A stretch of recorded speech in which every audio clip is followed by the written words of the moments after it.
For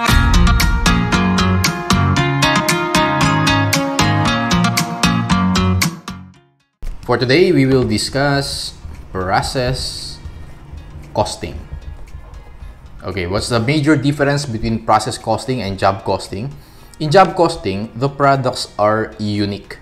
Okay, while for process costing, the products are identical. That's why gagamit tayo dito ng different format. Actually, we call it the cost of production report or CPR. Okay, cost of production report. Okay, so let's review yung major parts of the cost of production report, and then later on i-illustrate ko siya. Okay, for now, i-recall lang muna natin yung mga relevant terms. Okay, first is units to account for. I-shorten ko na lang. Units to account for. So basically, yun yung total units natin for the period. Units accounted for.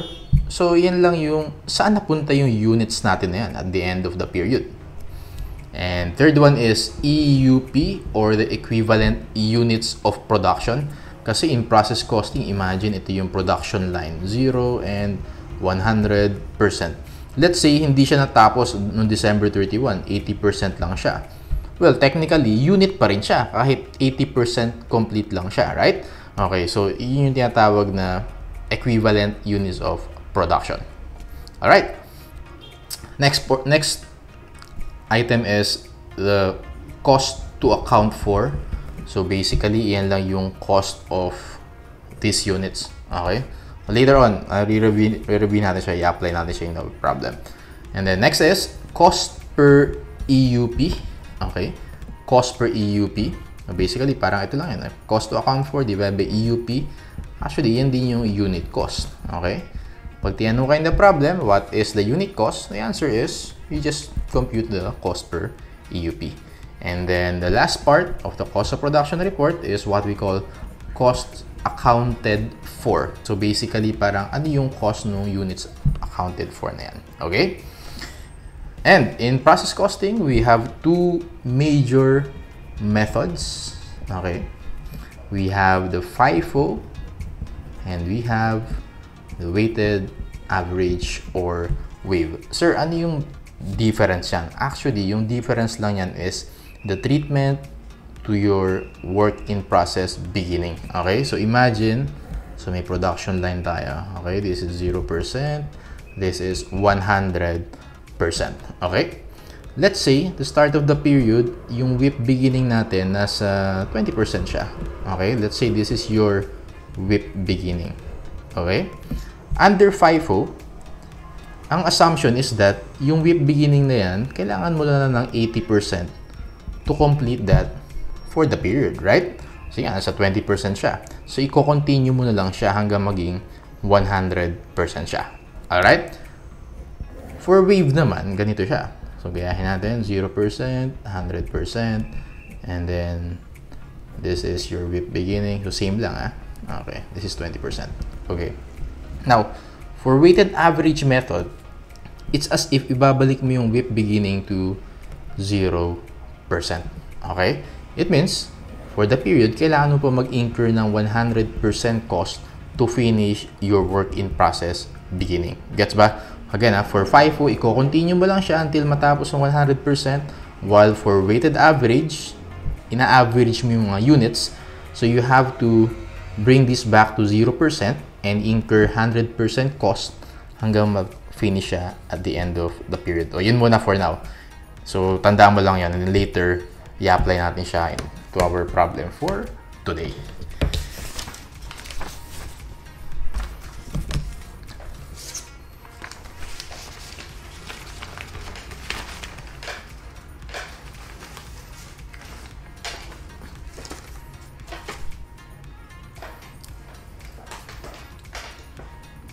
Okay, we have here 3 questions. So basically, question A is using the FIFO method.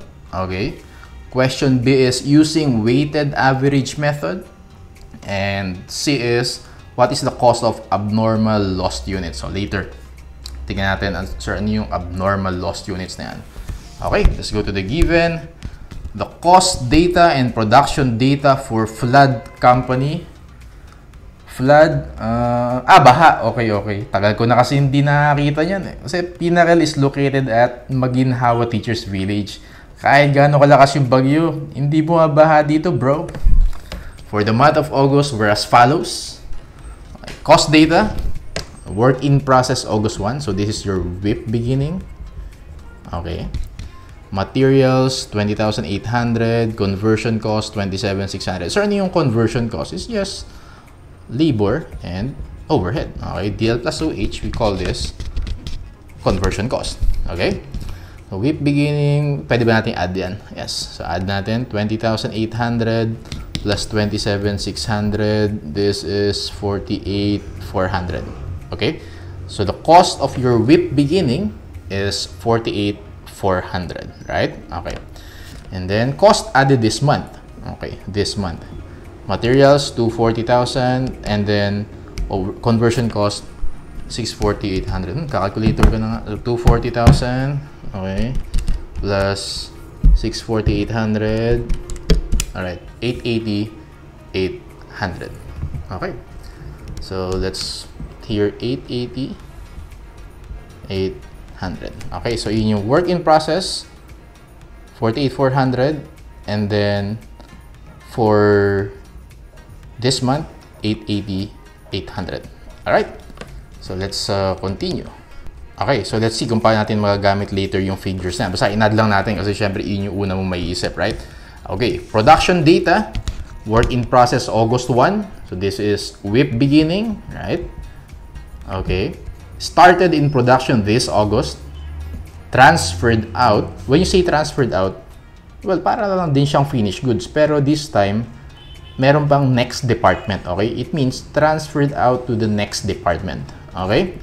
Work in process August 31. Obviously, this is your WIP end, okay? 70% complete. Okay, WIP beginning is 40% complete. Normal lost units and abnormal lost units.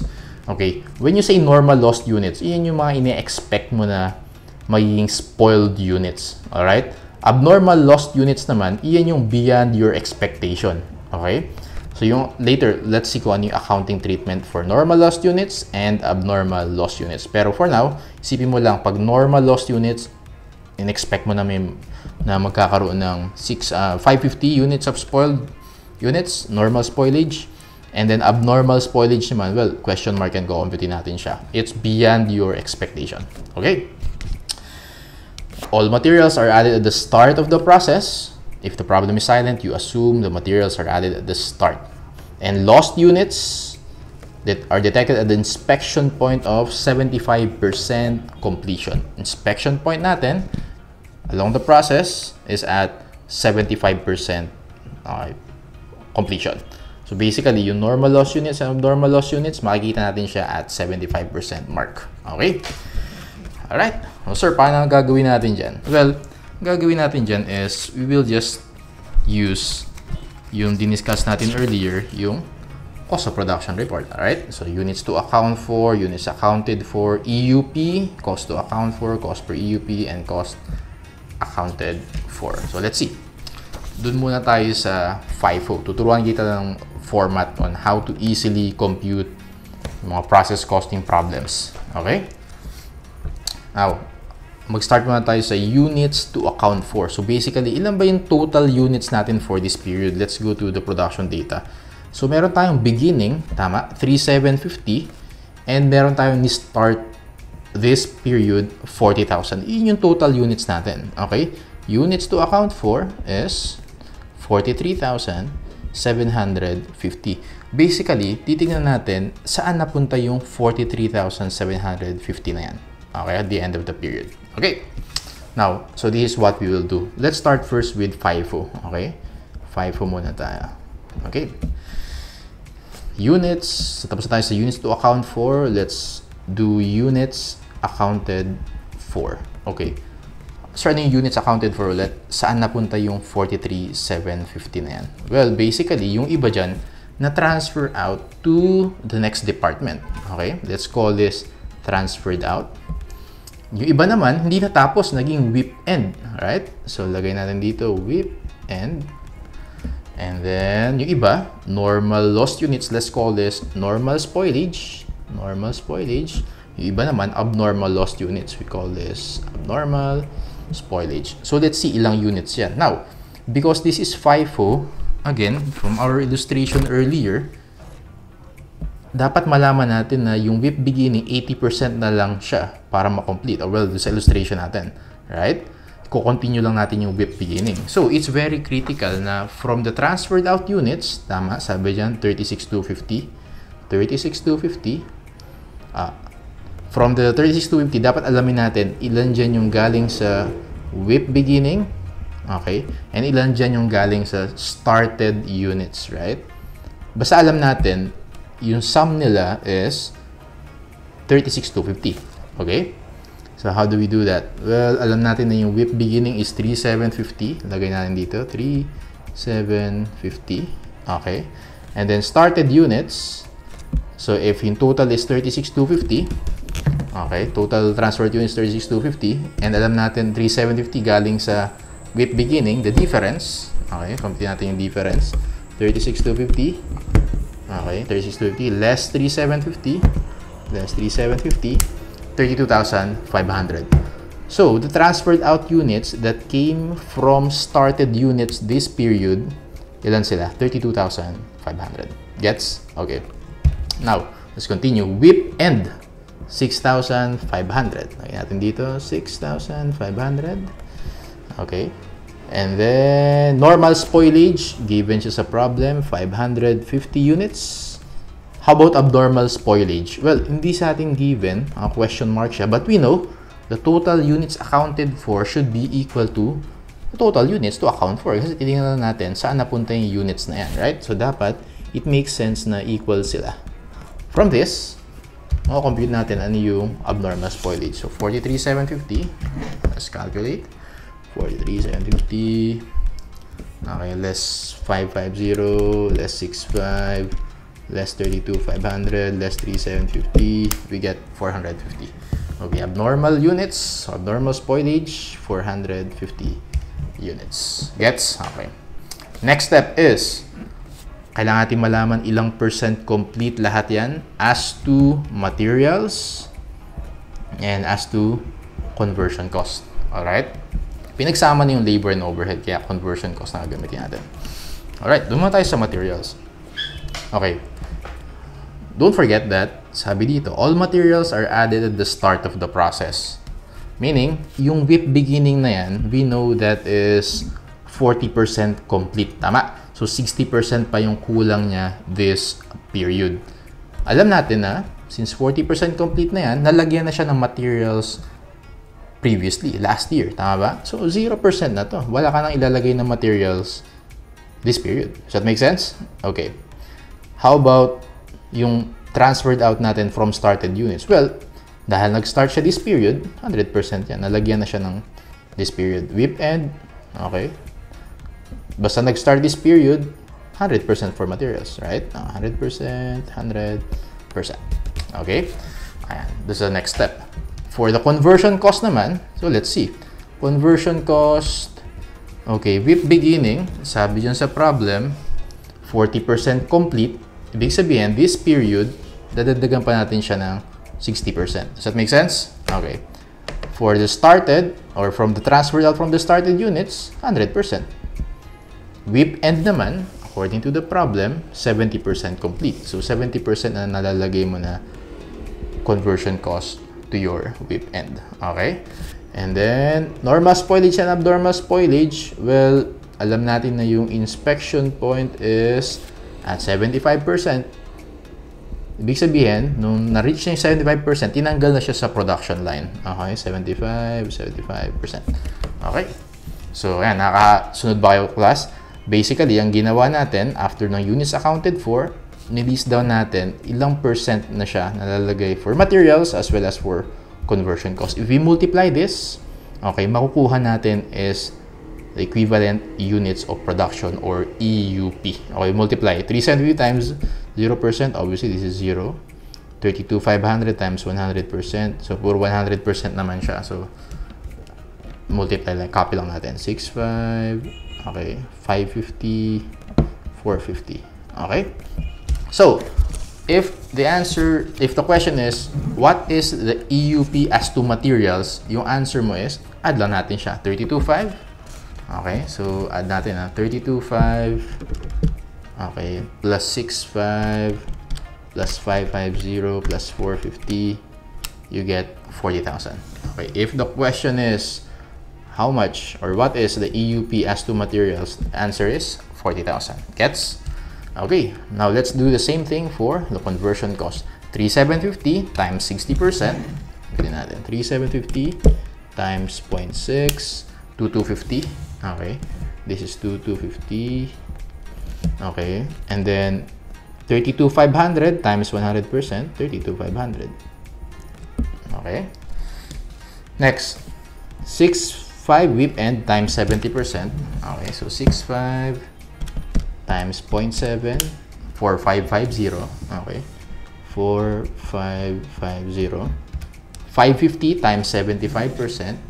Okay, 550 times 0.75, 412.5. Again natin, 412.5. 450 times 75%. 450 times 0.75, 337.5. 337.5. Pick up lang natin 2250, 32.5, 4550, 412.5, 337.5. Add natin.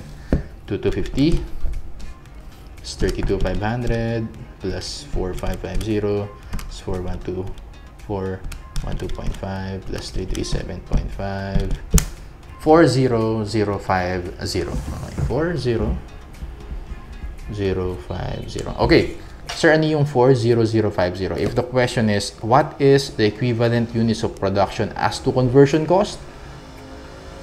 Ang sagot mo dyan is 40,050.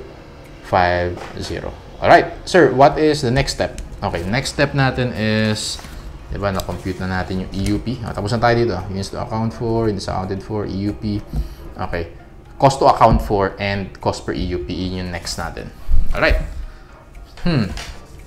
Because this is FIFO, okay? And sa FIFO, basically, kino-continue lang natin yung WIP beginning, okay? Hanggang maging 100% siya. Yung relevant na cost sa atin is what? Isa-separate natin na ano yung cost for materials and ano yung conversion cost, okay? Well, basically, ang kukompute na natin this time is cost per EUP, okay? Cost per EUP kasi is the unit cost. Kailangan natin makuha yung unit cost to answer these problems, okay? Cost per EUP, okay? Diba ito yung EUP, 40,000 and 40,050, right? Okay. Cost per EUP for materials, tingnan niya natin. So, kailangan numerator natin is the cost and denominator natin is the EUP. Because this is FIFO, yung relevant lang sa atin is for materials, yung cost added this month. Tama ba? Hindi na, to compute the cost per EUP, hindi na relevant yung materials or cost of materials in our WIP beginning because kino-continue lang natin siya. Alright? So, yun yung major difference between FIFO and BABIO. Later, uulitin ko para mas maalala mo siya. Okay. So, let's compute for the cost per EUP. 240,000 for materials muna, 240,000 divided by 40,000. Okay? So, our cost per EUP for materials is 6. Okay? While for the conversion cost naman, we use yung 640,800. Okay? 640,800 divided by 40,050. We get here, calculator natin. 640,800 divided by 40,050, 16. Okay, so 16. Kapag exactly nakuha mo ng cost per EUP, medyo parang sure ka na dyan, right? Okay, pag decimal, reviewin mo muna yung ginawa mo. Okay, so this one, okay naman. So, nakuha natin exact. Okay, we call this a cost per EUP. If the question is, sir, how much is the unit cost? Actually, ang sagot mo din dun is the cost per EUP. Alright? Pag nakuha mo na yung cost per EUP, you can easily answer the problem. Okay, so kaya na natin sagutan yung question A. Using FIFO, how much daw yung transferred out units and ending work in process. So, ganito siya sagutan. Okay. Unahin muna natin yung transferred out units. Transferred out. Okay. So, ganito yung pagsagot dyan. Titingin ka dun sa column ng EUP. Okay? Hindi dito kasi ito yung total units eh. Hindi siya relevant sa atin because ang relevant sa atin is the EUP because hindi naman lahat yan natapos 100%. Okay? And then yung transferred out units, alam natin, ito siya yung first two rows, tama? So, isi-separate natin yung materials and conversion costs. Anyway, so sagutan natin siya. Ito gagawin mo, encircle ko. 32.5, okay, times 6, alright, plus 2,250, plus 32.5 times 16. Gets ba yan? So, ang ginawa natin, EUP times cost per EUP. Okay? Yun yung cost. Tama? Ulitin natin ha. So, 32.5 for materials times 6. And then, for the conversion cost naman, 2,250. Okay? Add natin yung 32.5. Okay? Yung sum niyan, multiply natin by 16. Okay? And don't forget na yung treatment for the normal spoilage. Diba sabi ko earlier, ano yung accounting treatment for normal spoilage and abnormal spoilage. For normal spoilage, yung accounting treatment here is that tataas yung cost of our finished goods. Or in this case, tataas yung transferred out cost natin. So, tataas yung transferred out cost. For abnormal spoilage naman, yung effect dyan is actually we just charge that to loss. Okay? So, basically, unit cost tataas because of normal spoilage, while for abnormal spoilage, i-charge lang natin yan to loss in the income statement. In that case, kailangan i-add din natin yung cost of the normal spoilage. Normal spoilage, again, tingin ka sa column na EUP, 550. Right? Ito siya. And then, multiply by 6. So, take note class, inihiwalay ko yung materials and conversion cost. Plus, 412.5 times 16. Okay. What else? Ano pa yung kulang dyan? Don't forget, ito yung very critical. Don't forget to add yung cost in our work in process beginning 48,400. Okay? 48,400. Because hindi pa natin consider yan in computing cost per EUP. Okay? Be careful Hindi pa natin compute yan. Ang cost per EUP natin. Alright? Okay. So, we add everything. Okay? 32.5 times 6. M plus natin. Okay? 2,250 plus 32.5 times 16. M plus 550 times 6. M plus 12.5 times 16. M plus 8,400. M plus recall memory 809,300. Okay, 809,300. Okay? Actually, ito siya. 809,300 or this one. Okay? So, it's either B or D. Let's compute daw yung ending work in process. Okay? Transfer out, dito natin siya i-compute. Work in process. Okay, so paano? Same lang. Yung work in process natin, kunin mo lang yung EUP, 6.5 times sa materials, 6, right? Okay, plus for the overhead, 4,550 times 16. Okay. So, clear memory natin. Okay, 6.5 times 6, M plus 4,550 times 16, M plus 111,800. Okay. 111,800. Class, if you appreciate this free accounting tutorial, don't forget to subscribe and turn on the notification bell so you get notified whenever I have a new video. Final answer for this one is basically letter B. Okay? For transferred out units, it's 809,300, and for work in process end, it's 111,800. Okay? That's letter B. Okay. Ayan. We're done with FIFO. Now, let's go to average. Okay.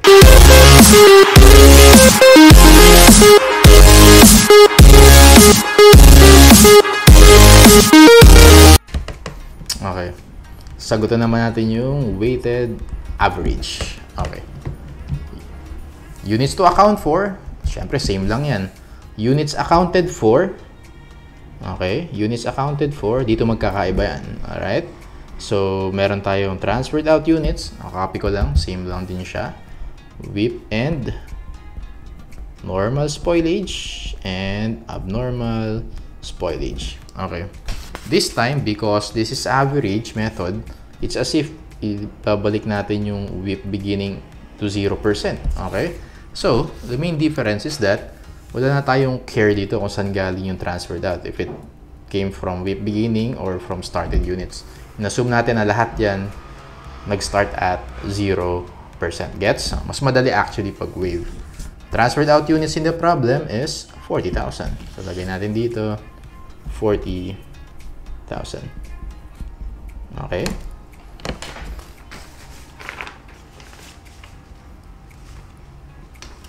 Ay, mali pala. Ulit. Okay. So, transferred out units in the problem is 36,250. There you go. So, mali yan. 36,250. Okay. And then, WIP end is just the same. 6,500 units. Okay. 6,500. And then, normal spoilage, 550. Abnormal spoilage, 450. 550. And then, 450. Total, 43,750. As you can see, ang main difference ng class, hindi natin distinguish kung saan galing yung transferred out units. Alright? Okay.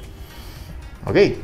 Materials and conversion cost. So, let's put the percentages. If inassume natin na lahat yan ng transferred out units nag-start this year, this is 100%. Does that make sense? 100%, 100%, 100%. So, basically, if you multiply, it's just the same. 36,250, 65, okay, 550, and 450. If you add, syempre, same lang din siya. 43,750. Okay. Conversion cost. This is, kasi nag-start ka sa 0%. 100% nilagay mo this period. WIP end naman, we know 70% complete siya. We put here 70%. And inspection point for the normal spoilage and abnormal spoilage, 75%. 75%. Okay, we multiply 36,250. Actually, kakopy lang natin to. WIP end is 4550. Okay, and then for normal spoilage, it's 412.5. Abnormal spoilage, 337.5. 412.5, 337.5. Okay, let's add everything. Alright, 36,250. Okay. Plus 4550 plus 412.5 plus 337.5. We get 41550. Okay, 41550. Okay. So, EUP as to materials using WAVE 43,750. EUP as to conversion cost using WAVE 41,550. Alright. Now, this time, next step natin, tama ba? Kukumpitin natin yung cost per EUP. Okay, cost per EUP. Kailangan numerator natin is the cost. Denominator is EUP. Mayroon na tayong EUP. And because again, yung WAVE natin, it's as if binabalik natin sa start. Iba rin yung computation ng cost per EUP. Unahin muna natin yung materials. Instead of sa FIFO, di ba, kinonsider lang natin is 240,000. No. Dapat, sasama natin yung WIP beginning. 20,800. Okay, yun yung isang major difference din nila. Plus 240,000. 260,800. Okay. So, 260,800 divided by 43,750. Yun yung cost per EUP natin as to conversion cost. Divide natin. Divide by 43,750. Decimal. Okay. Pero tama yan. 5.9611. Okay. So, 4 decimal places gamitin natin para mas accurate. 5.9611. Gets nyo yung difference, class? So, sinama ko yung cost in the working process beginning. Okay. Now, gamitin natin yan for the conversion cost. Conversion cost, 640,800. Add mo rin yung beginning. Okay? 640,800 plus beginning is 27,600. 27,600. You get 668,400. Okay, 668,400. 668,400 divided by 41,550. Okay, so medyo 668,400 divided by, makikita nyo ba? And 41,550. Okay, 16.0866. Okay, 16.08 lang ng space, 66. Okay, so to recall, okay. For materials, yung cost per EUP is 5.9611. For conversion cost, 16.0866. Let's compute the following. Basta may cost per EUP ka na, okay na yan. Madali nang ma-compute yung question for process costing. How much is the transferred out units? Okay, so materials muna. So basically, 36,250. Like dito, 36,250 transferred out na. Okay, 36,250. Okay. Don't forget to add yung normal spoilage. Tama? Kasi again, yung normal spoilage increases yung cost of the transfer. Hiwalay na natin para di ka mali ito. 36,250 times 5.9611 plus what else? Normal spoilage, so 550 times 5.9611 plus for conversion cost 36,250 times 16.0866. Okay, plus normal spoilage 412.5 times 16.0866. Okay, remember class, hindi na natin kailangan i-add yung beginning work in process, yung cost ng beginning work in process, because we already considered that when we computed for the cost per EUP. Gets nyo ba yan? Okay. Okay, let's compute. 36,250 times 5.9611 m plus 550 times 5.9611 m plus 36,250 times 16.0866. Okay, 412.5 times 16.0866.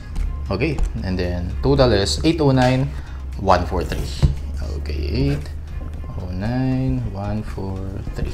Alright, this is the transferred out units. Actually, ito na siya, di ba? Letter C. Pero let's double check kung yun yung whip end natin. Okay, whip end. Okay, let's do the same thing. Whip end is 65 times 5.9611. Okay, and then what else? 4550 times 16.0866. Okay, 4550 times 16.0866. Okay, let's compute the total. Double check lang natin if it's really letter C. Okay. Okay, 65 times 5.9611 and plus 4550 times 16.0866 and plus. Alright, so 111,941. Okay, so 111,941. Final answer is letter C. Okay, and then last question is, what is the cost of abnormal lost units? Okay, easy lang to. So, FIFO muna tayo. Abnormal spoilage is this one. Tama ba? Ang gagawin na natin, hindi ka susulat yung solution Okay, gawin na natin. It's for FIFO, abnormal spoilage. Tama ba? Ganito lang siya. 450 times 6. Okay, so gawin natin siya. 450 times 6 times 6 m plus 337.5 times 16. 337.5 times 16 m plus, recall memory, 8,100. So it's either A or D. Okay, and then for wave, abnormal lost units pa rin. So it's just 450 times 5.9611. Okay, so ulit natin. 450 times 5.9611 m plus, and then 337.5 times 16.0866. 337.5 times 16.0866.